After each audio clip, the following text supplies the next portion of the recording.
आज मैं एक राजा और वीर हनुमान का कहानी सुनाने जा रही हूँ। इस कहानी का आप लोग जरूर सुनिएगा। एक राजा था। उस राजा का पास बहुत सारा धन था। राजा अभी तक अपना शादी नहीं किया था। वो राजा एक दिन सोच रहे थे कि मेरा इतना धन है, इतना धन, ये धन तो कभी शेष नहीं होगा। तो राजा सोचने लगे कि क्यों नहीं मैं 7 विवाह कर लेती हूँ और 7 विवाह करके मैं घर में रानी ले आती हूँ। राजा 7 लड़कियों को अपना रानी बनाकर घर में ले आते हैं और बहुत खुश रहते हैं कि मेरा तो 7 रानी है। 7 रानी अगर 2 संतान देगी तो मेरा तो 14 संतान होगा। एक दिन मैं बहुत बड़ा परिवार को राजा कहलाऊंगी। राजा हनुमान का भक्त था।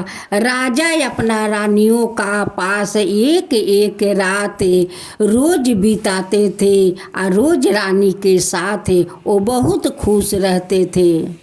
राजा सोच रहे थे कि मुझे तो 7 रानी का साथ मुझे एक रात बिताना होगा, तभी तो मेरे 7 रानी मुझे संतान देगी। अगर 7 रानी का साथ मैं एक रात नहीं बिताऊंगी तो वो लोग कैसे मुझे संतान देगी। जब राजा हनुमान जी का पूजा करने जाते थे तो यही हनुमान जी से कहते कि ये हनुमान मेरे 7 रानी को 2 संतान दीजिए, एक लड़की या एक लड़का, कि मेरा इस महल भर जाए और मैं बहुत बड़ा परिवार को मालिक कहलाऊं, मैं राजा कहलाऊं। मेरे मन का इच्छा पूरा कर दीजिए हनुमान, मेरे मन का इच्छा पूरा आप कर दीजिए।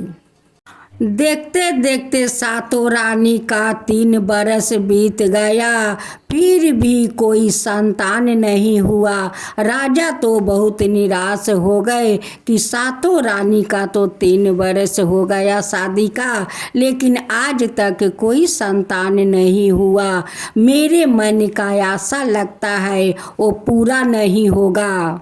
जब राजा का 3 बरस शादी का हो गया, कोई पत्नी उन्हें औलाद नहीं दिया। अब तो राजा बहुत दुखित रहने लगे। नहीं उनकी मुखरा पर हंसी है और नहीं कुछ, हमेशा दुखित रहते थे। सारे प्रजा आकर जब राजा का दुखित होते हुए देखता था, वो लोग कहते हैं कि हम लोग राजा से कैसे मदद मांगे कि जो राजा इतना दुखित है तो हम लोग कैसे सुखी हो सकते हैं। हम लोग का राजा खुश रहेंगे तभी तो हम लोग खुश रहेंगे, क्योंकि सारे प्रजा राजा को बहुत मानते थे। जितना राजा अपना प्रजा को मानते थे उतना ही प्रजा अपना राजा को मानदान करते थे। एक दिन सारे प्रजा हनुमान जी को प्रार्थना करते हैं कि हे हनुमान, राजा तो आपका भक्त है और राजा को आप राजा का तकलीफ आप क्यों नहीं सुनते हैं हनुमान, उनकी तकलीफ सुन लीजिए, उनकी मन का इच्छा पूरा कर दीजिए हे हनुमान। एक दिन राजा हनुमान का पूजा करते हुए अपना दोनों आँख से आंसू बहा रहे थे और हनुमान जी का विनती कर रहे थे कि हे हनुमान जी, मेरा तो 3 बरस शादी का हो गया और मैं 7 रानियों से शादी किया, लेकिन आज तक 7 रानियों में से किसी रानी आज तक मुझे संतान नहीं दिया। हे हनुमान जी, आज तक किसी ने मुझे संतान नहीं दिया। उस दिन हनुमान राजा को आँख का आंसू देख कर वो हिमाचल पहाड़ पर्वत पर जाते हैं और जड़ी बूटी लेकर आते हैं। हनुमान एक साधु का रूप धारण करते हुए राजा का दरबार आते हैं और कहते हैं कि राजन राजन, आप इतना दुखी क्यों है, आप इतना उदास क्यों है, क्या हुआ राजन। हनुमान तो सब कुछ जानते हैं, लेकिन राजा से फिर भी पूछते हैं। राजा कहते हैं कि हे साधु बाबा, 3 बरस तो शादी का हो गया। अब मैं 7 रानी से शादी किया, लेकिन आज तक 7 रानी में से किसी रानी आज तक मुझे संतान नहीं दिया साधु बाबा, इसलिए मैं उदास हूँ, मैं खुशी नहीं रहती हूँ, मैं हमेशा दुखित रहती हूँ साधु बाबा। हनुमान जी कहते हैं कि हे राजन, मेरे पास एक जड़ी बूटी है, वो मैं जड़ी बूटी आपको देता हूँ। ये जड़ी बूटी ले जाकर अपना 7 रानी को खिला दीजिए। ज़रूर आपका, अगर हनुमान जी का कृपा होगा तो आप ज़रूर पिताजी बन जाएंगे। अब देखिए हनुमान जी अपना राजा भक्त को कैसे अपना लीला दिखाते हैं, लेकिन राजा को तो पता नहीं है कि जो मुझे जड़ी बूटी देते हैं वही तो वीर हनुमान है। ये सब का बारे में तो राजा का कुछ नहीं पता है कि ये कौन है, लेकिन वही तो हनुमान जी है। राजा साधु बाबा का बात मान कर उनकी जड़ी ले जाकर अपना 7 रानी को खिला देते हैं। अब तो 7 रानी उस जड़ी को खा लेती है और 9 महीना का बाद 7 रानी एक एक बेटी को जन्म देती है।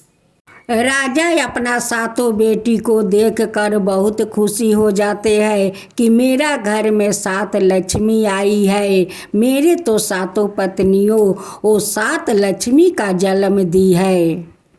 जब 7 बेटियां 1 साल का हो जाती है तो फिर 7 रानी माँ बन जाती है। फिर से 9 महीना का बाद 7 रानी एक एक बेटा को जन्म देती है। अब तो राजा बहुत खुश हो गए कि एक बार में 7 रानी 7 बेटी दी और दूसरे बार में 7 रानी 7 बेटा दिया। वो तो बहुत खुश थे, राजा बहुत खुश थे। अब तो राजा का कुछ बच्चों जाकर गोद में बैठता है तो कुछ बच्चों कंधे पर उठकर बैठते हैं, तो कुछ बच्चों रोते हैं कि पिताजी हमें भी गोद लीजिए, पिताजी हमें भी कंधा पर लीजिए। फिर देखते देखते 7 बेटा तो 1 साल का हो गया और फिर 7 रानी माँ बन गई। राजा का 7 रानी तो बहुत सियानी थी, घर का जितना नौकरानी थी वो सब का छुट्टी कर देती है। 7 रानी नौकरानी से कहती है कि देखो तुम लोग 6 महीना तक इस दरबार में काम करने मत आना, जब हम लोग का ज़रूरत पड़ेगा तब हम लोग तुम्हें बुला लेंगे।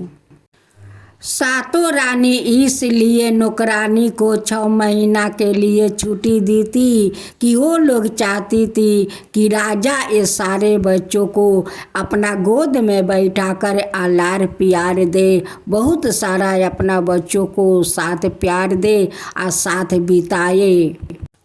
अब तो राजा मन ही मन सोचने लगे कि 14 बच्चा में मेरा इतना हालत खराब है, फिर तो 9 महीना का बाद फिर 7 बच्चा आने वाला है, तब मेरा क्या हालत होगा।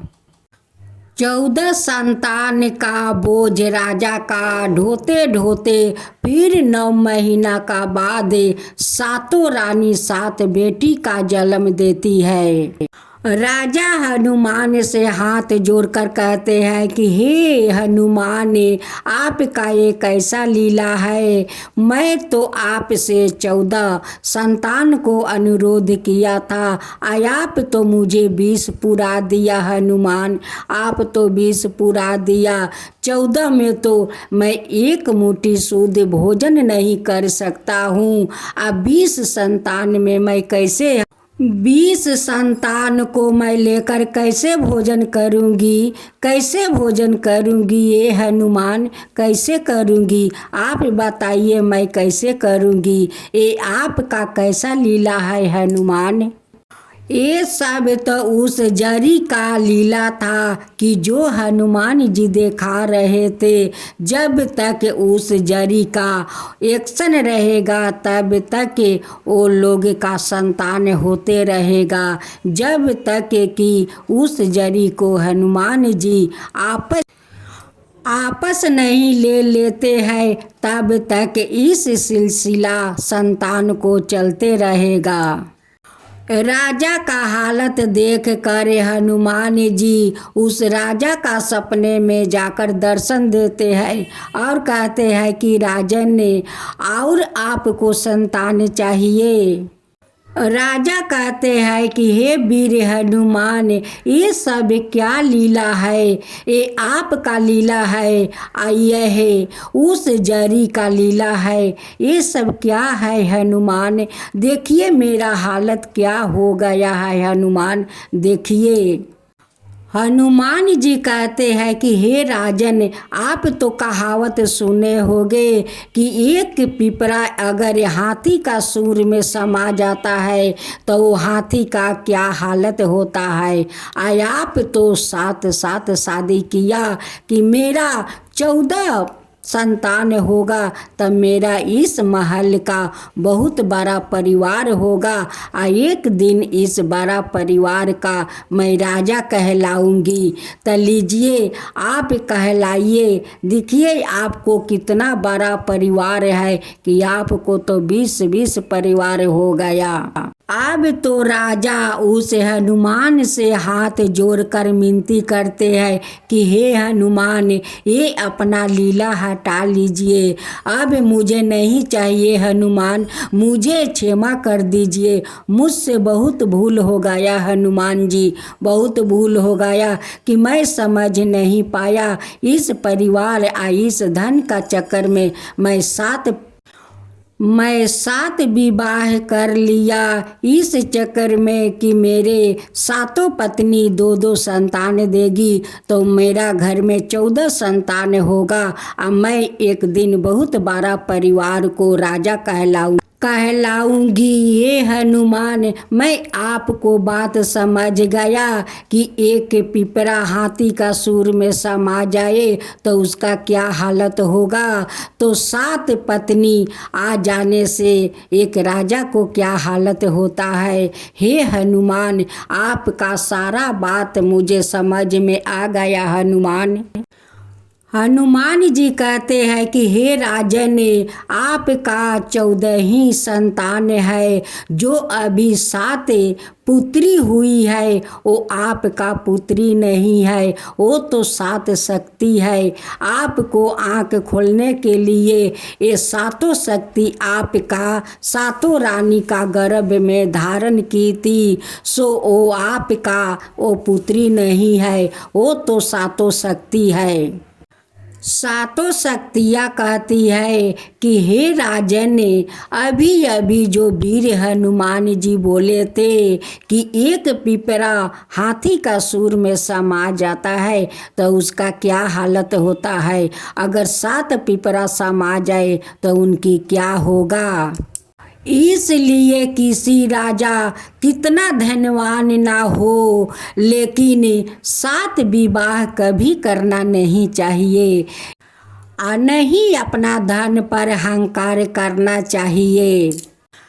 राजा अपना दोनों हाथ जोड़कर सारे देशवासियों राजा लोग से कहते हैं कि हे देशवासियों राजा, हमारा जैसे आप लोग भूल कभी मत कीजिए, कभी मत कीजिए।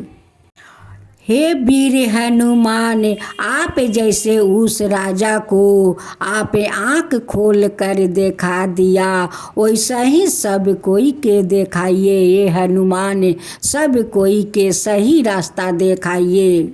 जो आपका कथा कहता है, जो सुनता है, जो हुंकारी पढ़ता है, उन सब का ऊपर कृपा कीजिए ये वीर हनुमान, सब का ऊपर कृपा कीजिए ये हनुमान, सब का ऊपर कृपा कीजिए। हनुमान जी की जय हो, वीर हनुमान जी की जय हो, श्री राम जी की जय हो, श्री राम जी की जय हो।